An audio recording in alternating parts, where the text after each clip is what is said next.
L'appel de la forêt, Jack London, lu par Équilivre, livre audio.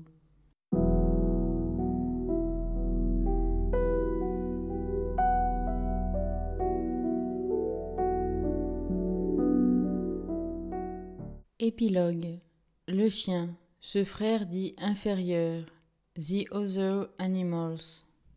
Aux États-Unis, le journalisme a ses crises hystériques, et quand elles se déchaînent, l'honnête homme doit se réfugier dans sa tour d'ivoire et laisser passer la tourmente. Il y a quelque temps, lorsqu'on inventa l'expression de maquilleur de la nature, je m'empressai pour mon compte de grimper à ma tour d'ivoire et de n'en plus bouger. Je me trouvais alors à Hawaï. Un journaliste d'Honolulu m'arracha l'aveu que je me félicitais de ne faire autorité en aucune matière. Cette déclaration fut aussitôt câblée en Amérique, à la presse associée. Là-dessus, les journaux américains m'accusèrent de faire ma publicité par câble à raison $1 le mot. L'orage s'étant apaisé, raisonnons ensemble. Je suis coupable d'avoir publié 2 histoires de bêtes, 2 livres sur les chiens. En réalité, ces 2 romans étaient une protestation contre le procédé qui consiste à humaniser les animaux et dont il me semblait que certains écrivains avaient trop abusé. À maintes reprises, j'ai écrit à propos de mes héros chiens. Ils ne réfléchissent pas à leurs actes, ils se bornent à les exécuter, etc. J'ai employé souvent cette phrase, ce qui retardait l'action et contrariait mes règles artistiques. Je le faisais pour mieux faire comprendre à mes lecteurs que mes personnages n'étaient pas dirigés par des raisonnements abstraits, mais par l'instinct, la sensation, l'émotion et le raisonnement simple. De plus, je m'efforçais d'accorder mes écrits avec les principes de l'évolution et en conformité avec les données scientifiques. Et un beau jour, je me vis classé parmi les maquilleurs de la nature. Le président Roosevelt, dans un article de revue, prétendait en effet me condamner sur 2 chefs d'accusation. Premier, j'avais fait rosser un chien-loup par un vigoureux bulldog. Deuxième, j'avais permis à un lynx de tuer un chien-loup dans une bataille rangée. En ce qui concerne le second point, le président s'est trompé dans ses notes prises au cours de la lecture de mon livre. Il doit l'avoir parcouru trop hâtivement, car dans le texte, mon chien-loup a raison du lynx. Et non seulement il le tue, mais il le mange. Reste le premier point pour me convaincre d'erreur, et je n'y suis pas accusé de m'écarter de faits admis. Il s'agit d'une simple divergence d'opinion. Le président ne croit pas qu'un bulldog puisse battre un chien-loup. Je pense le contraire, voilà tout. Les courses de chevaux reposent sur des différences d'appréciation. Je ne vois pas pourquoi il n'en irait pas de même pour un combat de chiens. Mais ce qui me surprend, c'est qu'une divergence d'opinion concernant la combativité d'un chien-loup et d'un bulldog fasse de moi un maquilleur de la nature, et du président Roosevelt un savant incontestable et triomphant. Puis M. John Burroughs vint confirmer les jugements du président. Ces 2 hommes abondent dans le même sens. Que Roosevelt ne puisse se tromper, et l'avis de Burroughs, que Burroughs ait toujours raison, et celui de Roosevelt. 2 affirment d'un commun accord que les animaux ne raisonnent pas. Ils soutiennent que tous les animaux, inférieurs à l'homme, sont des automates et accomplissent seulement 2 sortes d'actes, mécaniques et réflexes, dans lesquels n'intervient aucun raisonnement. Pour eux, l'homme est le seul animal capable de raisonner. Cette affirmation, qui n'a rien de moderne, fait sourire le savant du XXe siècle. Elle appartient au Moyen Âge. Les 2 alliés, en la mettant en avant, se montrent homocentriques, au même titre que les pédants des époques lointaines et ignorantes. Si la rotondité de la Terre n'avait été démontrée qu'après la naissance du président Roosevelt et celle de John Burroughs, ceux-ci fussent aussi bien demeurés géocentriques dans leur théorie de l'univers. Ils n'auraient pu changer de croyance. Telle est la structure de leur cerveau. Ils parlent le jargon de l'évolution, alors qu'ils ne comprennent pas plus son essence et sa portée qu'un indigène des mers du Sud ne comprend le principe de la radioactivité. Allons, le président Roosevelt n'est qu'un amateur. Il connaît sans doute quelque chose à la politique et à la chasse au gros gibier. Il est peut-être capable d'abattre un daim à l'occasion et ensuite de le mensurer et de le peser. Il peut à la rigueur observer avec conscience et exactitude les actes et les gestes des mésanges et des bécasses. Puis, après étude approfondie, rédiger un rapport important et définitif traitant de la manière dont le premier écureuil, en telle année, sous tel degré de longitude et de latitude, s'est réveillé au printemps et s'est mis à jacasser et à gambader, mais qu'il lui soit possible, comme observateur isolé, d'analyser toute vie animale, de synthétiser et d'assimiler tout ce que l'on sait des méthodes et buts de l'évolution, avaler cela exigerait de votre part et de la mienne une naïveté autrement considérable qu'il ne nous en faudrait pour ajouter foi au mensonge le plus formidable lancé par un véritable maquilleur de la nature. Non, le président Roosevelt n'entend rien à l'évolution, et il ne semble même pas s'être beaucoup donné la peine de la comprendre. Reste John Burroughs, qui se proclame évolutionniste accompli.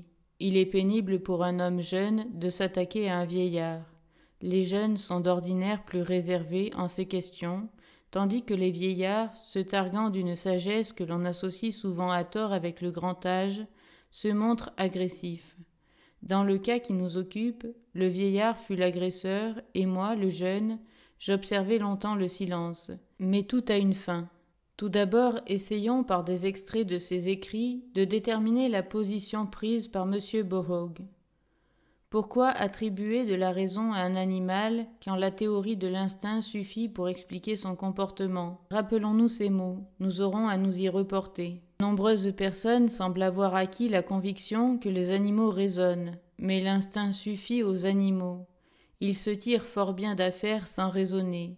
Darwin s'est efforcé de se persuader qu'en certaines circonstances, les animaux témoignent d'un raisonnement rudimentaire. Mais Darwin était meilleur naturaliste que psychologue. Cette dernière citation équivaut de la part de M. Burroughs à refuser nettement aux animaux même un raisonnement rudimentaire et à affirmer d'accord avec la première citation que l'instinct peut expliquer tous les actes des animaux qu'un observateur maladroit ou étourdi attribuerait au raisonnement. Après avoir détaché ce succulent morceau, M. Burroughs se met en devoir, avec une calme et admirable satisfaction, de le mastiquer de la manière suivante. Il rapporte quantité d'exemples d'actes purement instinctifs chez des animaux et demande triomphalement si ce sont là des actes de raison. Il nous parle d'un rouge-gorge qui, jour après jour, se battait contre son image reflétée dans une vitre, d'oiseaux de l'Amérique du Sud coupables de percer de part en part un mur de torchis qu'il prenait pour un talus d'argile solide, d'un castor qui coupa un arbre à 4 hauteurs différentes parce qu'il se trouvait retenu à la cime par les branches des arbres voisins, d'une vache qui léchait la peau de son veau empaillé avec tant d'affection qu'elle finit par la crever. Alors elle se mit à manger le foin dont elle était bourrée. Il cite un phobé qui rend plus apparent son nid sous un porche en s'évertuant à le dissimuler avec de la mousse à l'instar de ceux qui nichent dans les rochers. Puis un pic qui perce en plusieurs endroits les volets d'une maison inoccupée, cherchant en vain une épaisseur de bois suffisante pour y forer son nid. Il nous donne encore l'exemple des marmottes migratrices de Norvège qui plongent dans la mer et s'y noient en grand nombre, parce que leur instinct les pousse à traverser à la nage les lacs et les cours d'eau lors de leur exode. Après avoir exposé quelques autres cas du même genre, il demande tout fier. Où en est maintenant le raisonnement chez les animaux inférieurs? Aucun collégien n'oserait argumenter avec une telle mauvaise foi. Non, non, monsieur Burroughs, vous ne sauriez prouver que les animaux sont dénués de raisonnement en démontrant qu'ils possèdent des instincts.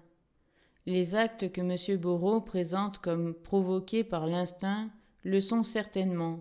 En employant la même logique, on pourrait attribuer à l'instinct une foule d'actions humaines et en conclure que l'homme est un animal privé de raisonnement.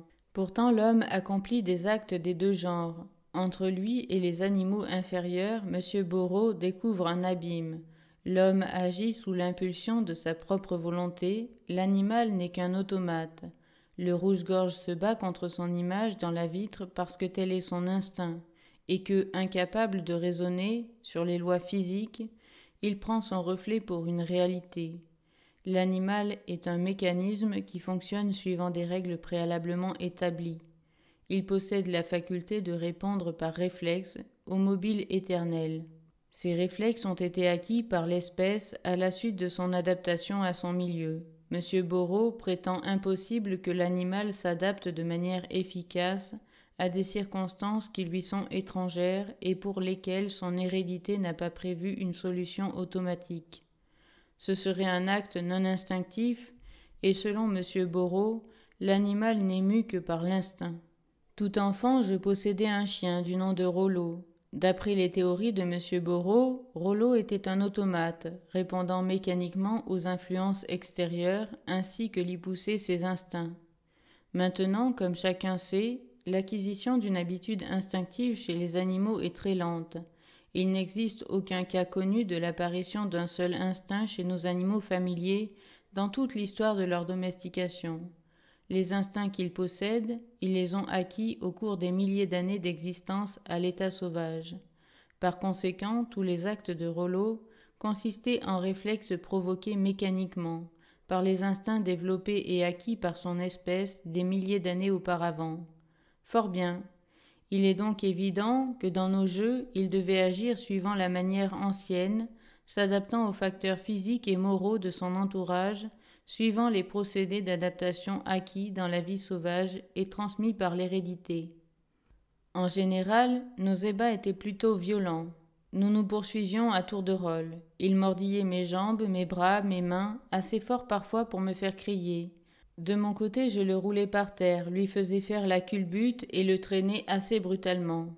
Nous introduisions quelques variétés dans nos exercices. Il m'arrivait de m'asseoir par terre et de faire semblant de pleurer. Plein de repentir et d'inquiétude, il agitait la queue et me léchait le visage. Alors je lui riais au nez. Il détestait cela, et aussitôt s'élançait sur moi joyeux, mais les crocs menaçants, et les jeux recommençaient. Je marquai un point.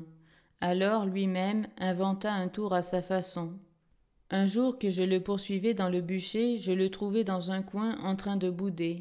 Pourtant, il affectionnait ce jeu et ne s'en lassait jamais, mais cette fois-là, il me trompa. Je me figurai que j'avais de manière quelconque offusqué ses sentiments, et m'agenouillant près de lui, je me mis à le caresser en lui adressant des mots amicaux. Aussitôt, il se dressa d'un bond, me renversa sur le sol et partit comme un fou autour de la cour. À lui de marquer un point, cette fois. Au bout de quelque temps, nous arrivâmes à rivaliser de ruse. Je raisonnais mes actes, bien entendu, tandis que le chien n'obéissait qu'à l'instinct. Un jour, il feignait encore de bouder dans un coin. Je me plantai sur le seuil du bûcher, et simulant le plaisir sur mon visage, dans mes paroles et mes intonations, je fis le simulacre de saluer un de mes compagnons de classe. Immédiatement, Rollo, changeant d'attitude, se précipita dehors, à sa rencontre, et ne vit personne. À son tour d'être ridicule, il s'en rendit compte, et je le lui fis bien sentir.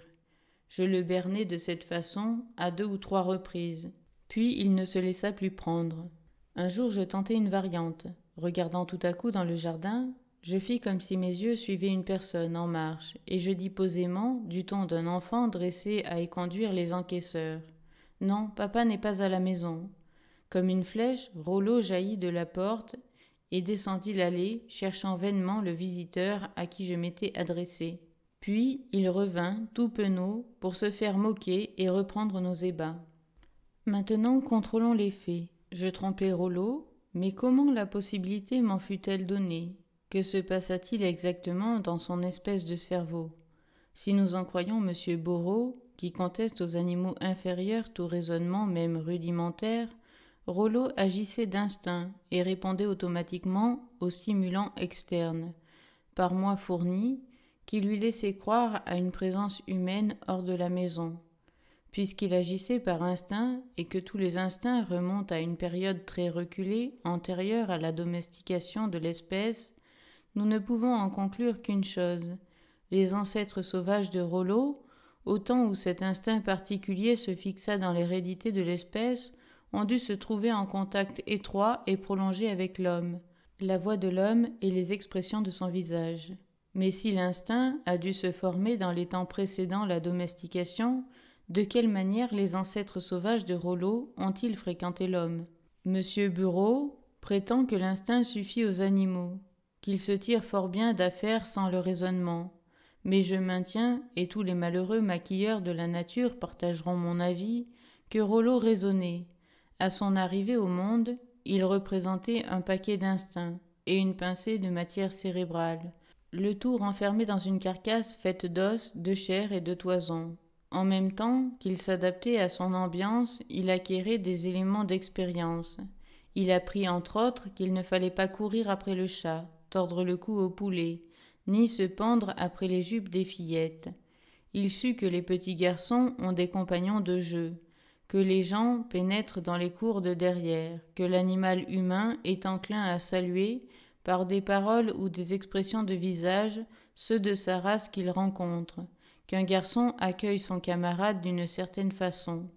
Tout cela il l'apprit et ne l'oublia plus. Autant d'observations de sa part, autant de problèmes, si vous voulez bien.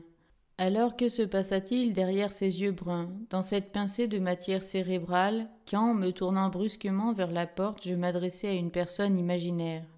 Instantanément, parmi les milliers d'observations emmagasinées dans son cerveau, se présentèrent celles qui étaient associées avec cette situation particulière.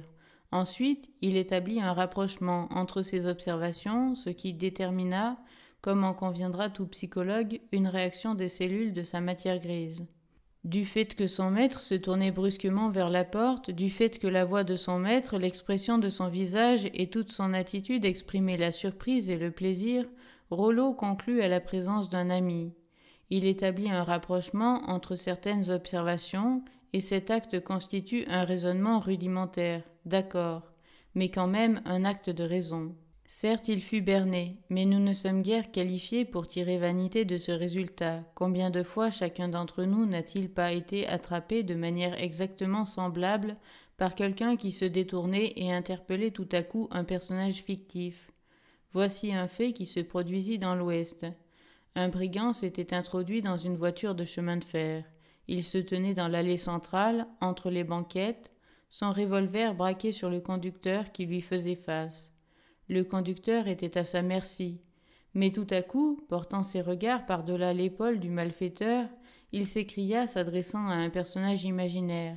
« Ne tire pas !» Rapide comme l'éclair, l'homme se retourna pour affronter ce danger nouveau. Et aussitôt le conducteur l'abattit.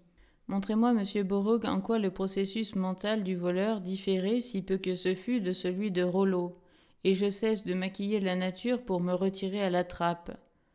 À coup sûr, quand le processus mental d'un homme et celui d'un chien se ressemblent tellement, l'abîme imaginé par M. Borrow se trouve comblé du même coup.